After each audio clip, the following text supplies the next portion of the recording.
අපි දන්නවා දුවේ පුතේ යම්කිසි ආයතනයක් ව්‍යාපාරයක් එහෙම නැත්නම් සංවිධානයක් එයාලට අරමුණු තියාගන්නවා. ඒ කියන්නේ කෙටි කාලීන හෝ දීර්ඝ කාලීනව ඉටු කරගන්න බලාපොරොත්තු වෙන අරමුණු පිහිටවා ගන්න.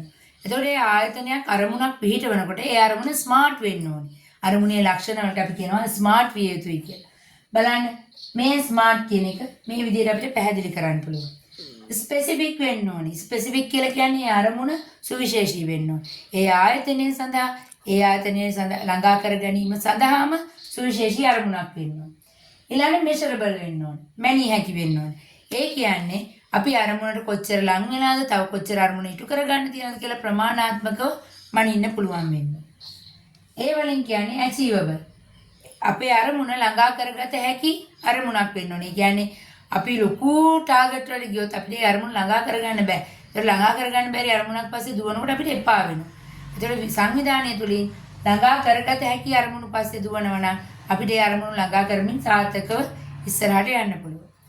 ඊට ආර් වලින් කියන්නේ රියලිස්ටික්. යථාර්ථවාදී. ඒව සත්‍යය වෙන්න ඕන. උපකල්පනය කරගත්තු මවාගත්තු ඒව නෙමෙයි. ඇත්ත වශයෙන්ම තියෙන අරමුණු වෙන්න ඕන. ටී වලින් කියන්නේ ටයිම් ෆ්‍රේම්.